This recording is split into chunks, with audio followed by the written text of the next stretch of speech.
A dream house for us would probably be just a place where she can get around and do things for herself.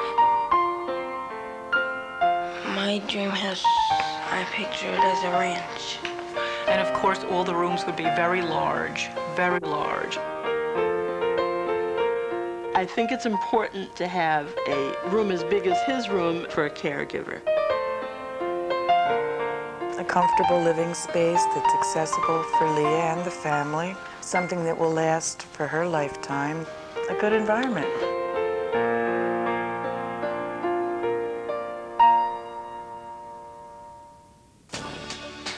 All of us dream of living in homes that are safe, comfortable, and inviting. But most homes don't measure up to the dreams and demands of children with physical disabilities. The essential elements of a supportive home really revolve primarily around accessibility.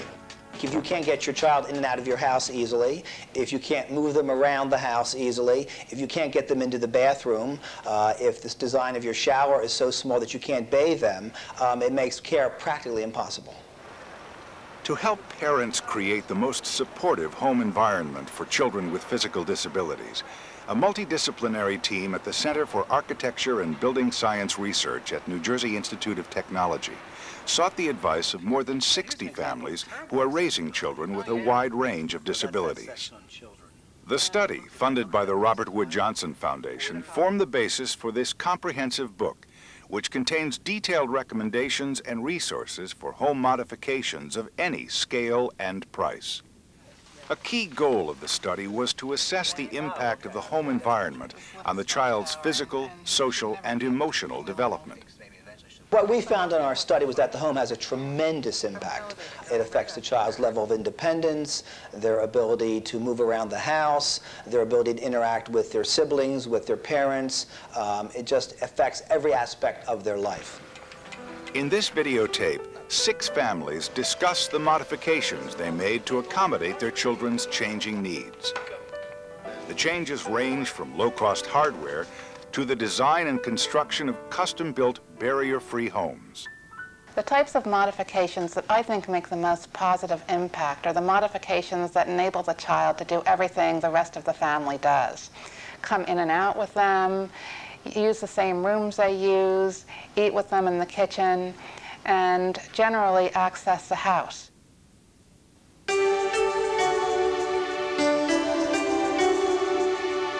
We adopted John when he was 7 months old. He has just flowed right into the family. We kind of started our renovations, major ones, I think, when John may be about 3 years old. We knew he was going to get bigger, and then we went into the power wheelchairs, so they were big, and we knew that, you know, we had steps here, so we had to do something to make it easier for him. Sabina and Jim Walsh have always encouraged their son John to be as independent as possible. He goes to work at the surf baseball field. He makes a lot of his own decisions, likes to pick his own clothes out, he has his own credit card. The renovations that the Walshes have made over the years to their 2-story home not only support John's determination to do things for himself, but also make it easier to handle the demands of caring for an 18-year-old with cerebral palsy.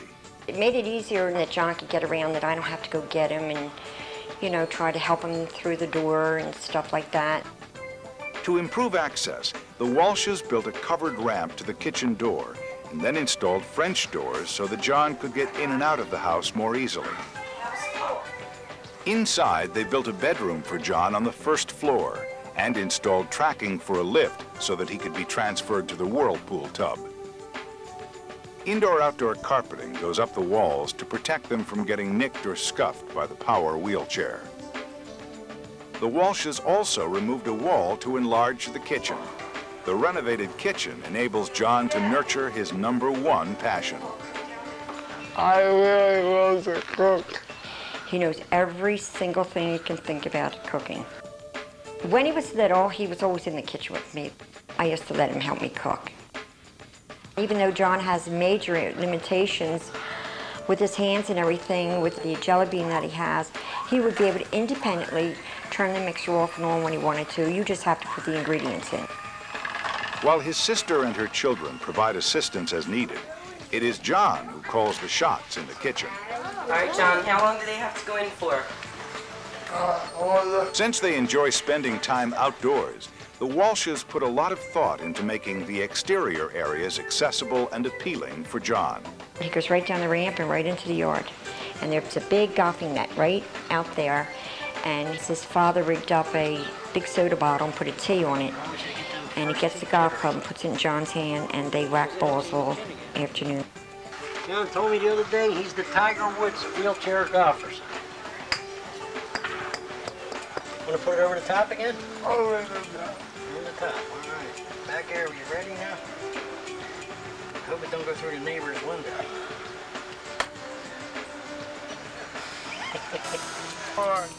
The Walshes also installed a lift to make it easier for John to get into the pool, which is the center of the action whenever family and friends drop by. This house is so busy all the time. I mean, it's never quiet. He loves it. It keeps him busy. It really does. He really keeps the family together. You look good, John. Having a special needs child, and it's very rewarding. Very rewarding. I'm not going to say it's not hard. It is. But at the end, it's rewarding.